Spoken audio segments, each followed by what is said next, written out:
حضرت آدم علیہ السلام زمین پر بسنے والے تمام انسانوں کے باپ ہیں۔ ان سے پہلے کوئی نہیں تھا۔ اللہ نے حضرت آدم علیہ السلام کو مٹی سے پیدا فرمایا، پھر ان کے اندر روح پھونکی۔ جمعہ کے دن حضرت آدم علیہ السلام کو جنت سے نکالا اور جنت میں ڈالا گیا تھا۔ حضرت آدم علیہ السلام جس دن پیدا ہوئے وہ جمعہ کا ہی دن تھا۔ جب وہ پیدا ہوئے تو ان کا قد 60 ہاتھ لمبا تھا۔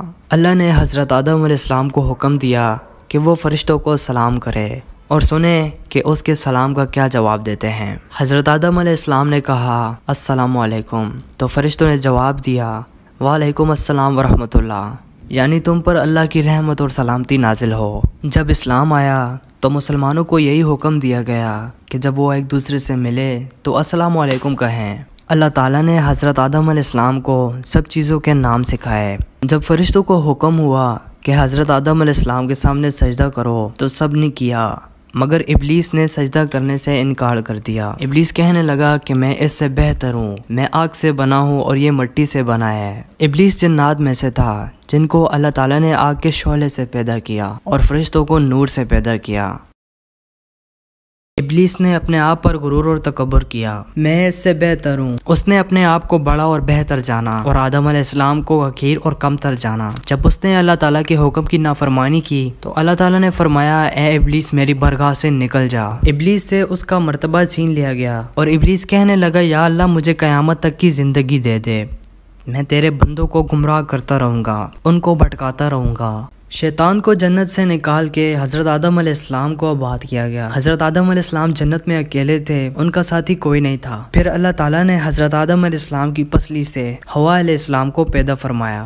اللہ تعالیٰ نے ان سے کہہ رکھا تھا کہ تم جنت میں جس مقام پر جانا چاہتے ہو جا سکتے ہو، جو کھانا پینا پہننا چاہتے ہو پہن سکتے ہو، لیکن ایک درخت ایسا ہے جس کے قریب تم نہیں جاؤ گے اور نہ اس کا پھل کھاؤ گے، ورنہ تمہیں ظالموں میں شمار کر دیا جائے گا، اور ابلیس تیرا کھلا دشمن ہے، اس سے بچنا، یہ نہ ہو کہ یہ تمہیں جنت سے نکلوا دے۔ ایک دن ابلیس حضرت آدم علیہ السلام اور ان کی بیوی حوا کے پاس آیا اور کہنے لگا کہ آپ کو معلوم ہے کہ اللہ تعالیٰ نے اس درخت کے قریب جانے اور اس کا پھل کھانے سے کیوں منع کیا ہے؟ حضرت آدم علیہ السلام کہنے لگے ہمیں نہیں معلوم۔ ابلیس حضرت آدم علیہ السلام اور حوا کے دلوں میں وسوسے ڈالنے لگا اور کہنے لگا اس درخت کا پھل کھانے سے ایسی بادشاہت ملتی ہے جو کبھی ختم نہیں ہوتی اور نہ کبھی موت آتی ہے۔ ابلیس نے قسمیں کھا کھا کر اپنی بات منوا لی۔ آدم اور حوا ابلیس کی باتوں میں آ گئے اور اس درخت کا پھل کھا لیا۔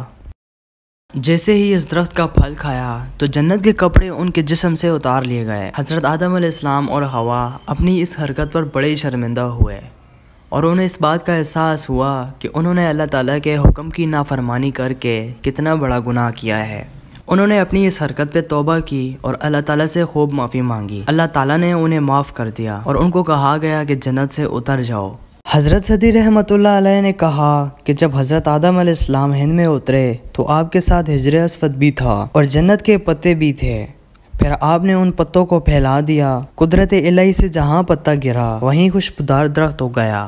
جب حضرت آدم علیہ السلام جنت سے زمین پر تشریف لائے تو اس وقت آپ نے ہر چیز کی صنعت سیکھ لی تھی اور زادراہ کے طور پر جنت کے پھل آپ کے ہمراہ تھے۔ بس تمہارے یہ پھل جنت کے پھلوں سے ہیں، فرق صرف اتنا ہے کہ یہ دنیا کے پھل خراب ہو جاتے ہیں جبکہ جنت کے پھل کبھی خراب نہیں ہوتے۔ حضرت انس رضی اللہ عنہ فرماتے ہیں کہ حضرت محمد صلی اللہ علیہ وسلم نے ارشاد فرمایا جب حضرت آدم اور حوا علیہ السلام جنت سے برہنہ حالت میں تشریف لائے، جنت کے پتوں سے ان کا جسم ڈھکا ہوا تھا۔ جب حضرت آدم علیہ السلام نے تپش محسوس کی تو بیٹھ کر رونے لگے اور حضرت حوا علیہ السلام سے کہا کہ مجھے تپش محسوس ہو رہی ہے۔ پھر آپ علیہ السلام کے پاس جبریل علیہ السلام روح لے کر آئے اور کہا کہ اسے کاٹنے کا طریقہ بھی آپ نے انہیں بتا دیا۔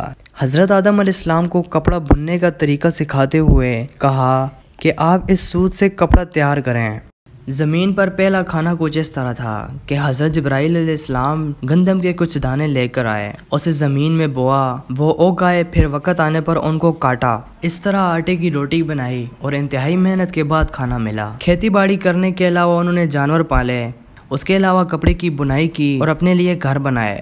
آدم کے ہاں بہت سی اولاد پیدا ہوئی، ان کے ہاں ایک بیٹی اور ایک بیٹا پیدا ہوتا تھا، تو جب اولاد بڑی ہوتی گئی تو ان کو حکم ہوا کہ ہر بیٹے کی شادی پہلے پیدا ہونے والی لڑکی سے کرے۔ اسی طرح آدم کی اولاد دنیا میں بستی چلی گئی۔ حضرت آدم علیہ السلام اور حوا کی اولاد کی تعداد 4 لاکھ تک پہنچی تھی اور وہ 1000 سال تک زندہ رہے تھے۔ حضرت آدم علیہ السلام نے وفات سے پہلے اپنی اولاد کو شیطان سے بچنے اور مشکل وقت میں اللہ سے ہی مدد مانگنے کی وصیت کی تھی۔